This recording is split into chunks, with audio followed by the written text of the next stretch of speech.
Matthew 21. When Jesus and his disciples came near to Jerusalem, he went to Bethphage on the Mount of Olives, and sent two of them on ahead. He told them, "Go into the next village, where you will at once find a donkey and her colt. Untie the two donkeys and bring them to me. If anyone asks, 'Why are you doing that?' just say, 'The Lord needs them.' Right away he will let you have the donkeys." So God's promise came true just as the prophet had said. Announce to the people of Jerusalem, your king is coming to you. He is humble and rides on a donkey. He comes on the colt of a donkey. The disciples left and did what Jesus had told them to do.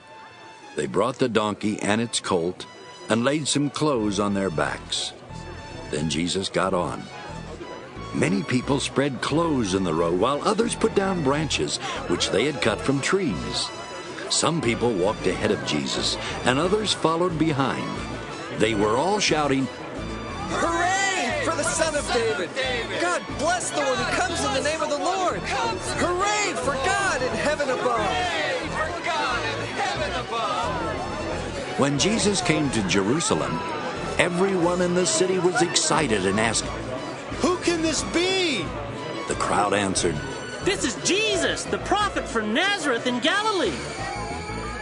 Jesus went into the temple and chased out everyone who was selling or buying.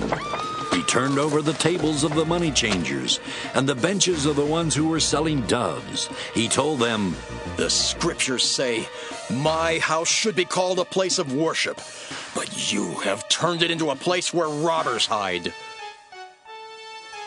Blind and lame people came to Jesus in the temple, and he healed them. But the chief priests and the teachers of the law of Moses were angry when they saw his miracles and heard the children shouting praises to the Son of David. The men said to Jesus, "Don't you hear what those children are saying?" "Yes, I do." Jesus answered, "Don't you know that the scriptures say, 'Children and infants will sing praises'?" Then Jesus left the city and went out to the village of Bethany, where he spent the night. When Jesus got up the next morning, he was hungry. He started out for the city, and along the way he saw a fig tree. But when he came to it, he found only leaves and no figs. So he told the tree, "You will never again grow any fruit." Right then the fig tree dried up. The disciples were shocked when they saw how quickly the tree had dried up.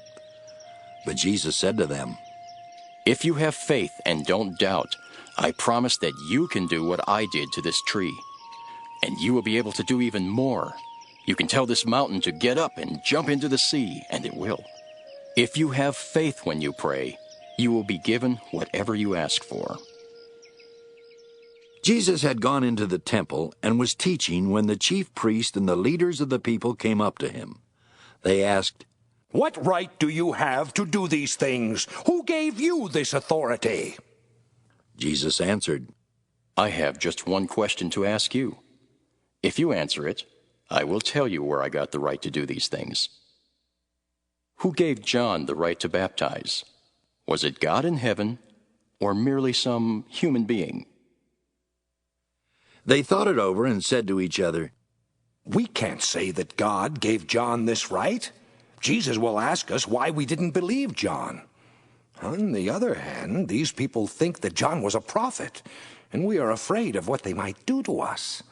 That's why we can't say that it was merely some human who gave John the right to baptize." So they told Jesus, "We don't know." Jesus said, "Then I won't tell you who gave me the right to do what I do." Jesus said, "I will tell you a story about a man who had two sons. Then you can tell me what you think.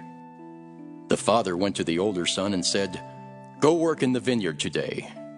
His son told him that he would not do it, but later he changed his mind and went. The man then told his younger son to go work in the vineyard. The boy said he would, but he didn't go. Which one of the sons obeyed his father?" "The older one," the chief priests and leaders answered. Then Jesus told them, you can be sure that tax collectors and bad women will get into the kingdom of God before you ever will. When John the Baptist showed you how to do right, you would not believe him. But these evil people did believe. And even when you saw what they did, you still would not change your minds and believe. Jesus told the chief priests and leaders to listen to this story. A landowner once planted a vineyard. He built a wall around it and dug a pit to crush the grapes in. He also built a lookout tower. Then he rented out his vineyard and left the country. When it was harvest time, the owner sent some servants to get his share of the grapes. But the renters grabbed those servants. They beat up one, killed one, and stoned one of them to death. He then sent more servants than he did the first time. But the renters treated them in the same way. Finally, the owner sent his own son to the renters because he thought they would respect him. But when they saw the man's son, they said, "Someday he will own the vineyard. Let's kill him. Then we can have it all for ourselves." So they grabbed him, threw him out of the vineyard, and killed him. Jesus asked, "When the owner of that vineyard comes, what do you suppose he will do to those renters?" The chief priests and leaders answered, He will kill them in some horrible way. Then he will rent out his vineyard to people who will give him his share of grapes at harvest time. Jesus replied, "Surely you know that the scriptures say, 'The stone that the builders tossed aside is now the most important stone of all.' This is something the Lord has done, and it is amazing to us. I tell you that God's kingdom will be taken from you and given to people who will do what he demands. Anyone who stumbles over this stone will be crushed, and anyone it falls on will be smashed to pieces." When the chief priests and the Pharisees heard these stories, they knew that Jesus was talking about them. They looked for a way to kill him, but they were afraid to arrest Jesus because the people thought he was a prophet.